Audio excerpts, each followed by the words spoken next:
நான் ரீசெண்டாக ஒரு ரீல் போட்டிருந்தேன். அந்த வீடியோ பேக்ரவுண்டில் இந்த ஃபிஷ் டேங்க் இருந்துச்சு. அதை பார்த்துட்டு நிறைய பேர் எனக்கு வந்து கமெண்ட் பண்ணியிருந்தீங்க. நீங்கள் என்னெல்லாம் ஃபாலோ பண்ணுறீங்க இந்த மாதிரி கிளியராக வச்சுக்கிறதுக்கு அப்படின்னு கேட்டிருந்தீங்க.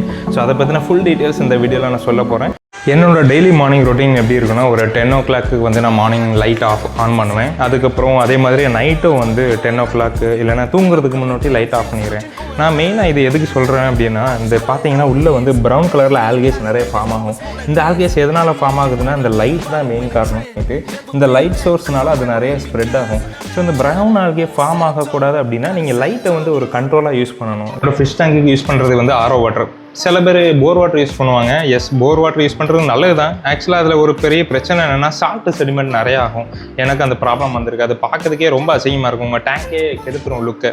அப்போது அப்படி சப்போஸ் வருது அப்படின்னா, நீங்கள் வந்து ஷேவிங் பிளேட் இருக்குல்ல, அந்த பிளேடை வச்சு ஜென்டலாக ஸ்க்ரப் பண்ணிங்கன்னு வச்சுக்கோங்களேன், அந்த ப்ராப்ளம் சால்வ் ஆகிரும். ஆனால் அந்த ப்ராப்ளம் அகைன் வராதாங்க செய்யும், வேறு வழியே இல்லை. ஸோ அதுக்கு தான் நான் என்ன பண்ணுறேன்னா, என்னோடய டேங்க்குக்கு வந்து RO வாட்டர் யூஸ் பண்ணுறேன்.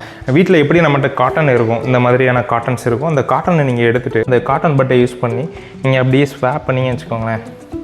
அப்படியே ஸ்வாப் பண்ணிங்கன்னா சூப்பராக அந்த ப்ரௌன் ஆல்கேலாம் வந்துடும். வேண்டாம், பார்த்தீங்களா, இதுதான் அந்த ப்ரௌன் ஆல்கே. ஆக்சுவலாக என்னோடய ஃபிஷ் டேங்க்கில் நான் யூஸ் பண்ணக்கூடிய எக்ஸ்டர்னல் ஃபில்டர் ரொம்ப பேசிக் ஃபில்டருங்க. இந்த ஃபில்டரில் வந்து ஒரு 3 கண்டெய்னர் இருக்குது. பார்த்தீங்கன்னா தெரியும், இந்த தண்ணி விழுது உங்களுக்கு தெரியும்னு நினைக்கிறேன். தண்ணி இதில் விழுந்து அதுக்கப்புறம் இதில் ஃபில் ஆகி இங்கே வரும். இங்கே ஒரு ப்ரௌன் கலரில் ஒன்று தெரியுது பார்த்தீங்களா, அது வேறு ஒன்றும் இல்லை, நான் காட்டன் யூஸ் பண்ணியிருந்தேன். அப்படியே இம்ப்யூரிட்டிஸ் இந்த காட்டனில் கொஞ்சம் ஃபில்டர் ஆகிடும். அதுக்கப்புறம் மறுபடியும் இந்த தண்ணி வந்து இங்கே வருது. நான் ஒரு காட்டன் யூஸ் பண்ணியிருக்கேங்க, அடிஷ்னல் ஃபில்டர் பண்ணுது. அதுக்கப்புறம் இந்த தண்ணி வந்து வெளியில் வந்து விழுது. இது நான் கொஞ்சம் நானாக யோசிச்சு கொஞ்சம் ட்ரை பண்ணேன். எனக்கு இது கொஞ்சம் குட் ரிசல்ட் கொடுக்குது. எஸ், ஆக்சுவலி நான் யூஸ் பண்ணக்கூடிய அந்த ஃபிஷ்ஷஸ் எல்லாமே மலாவி சிச்லிட். இது ஒரு different type of fresh water fish. So உங்கள் ஃபிஷ்ஷுக்கு எப்பவுமே அளவான ஃபுட்டு கொடுங்க. இந்த லைன் ஃபார்ம் ஆகிருக்கு பார்த்தீங்களா, இந்த லைன்லாம் வந்து நேச்சுரலாகவே இந்த ஃபிஷ்ஷே ஃபார்ம் பண்ண லைன்ஸ். இது வந்து அதோட வாயிலிருந்து மண்ணை எடுத்து இப்படி போடுங்க. இதோட ஹேபிட்டே இப்படி தான். இந்த மாதிரி போட்டுட்டு அதோட அந்த குழிக்குள்ளே போய் அது ஸ்டே ஆகிடும். ஆக்சுவலாக அதுதான் அது வீடுங்கிற மாதிரி இது நினச்சிக்குது. இதை மட்டும் தான் நான் வந்து ரொட்டீனாக ஃபாலோ பண்ணுறேன். ஸோ நீங்களும் இதே மாதிரி ஃபாலோ பண்ணுங்கள். உங்கள் ஃபிஷ் டேங்க் கண்டிப்பாக சொல்கிறேன், ரொம்ப சூப்பராக இருக்குங்க.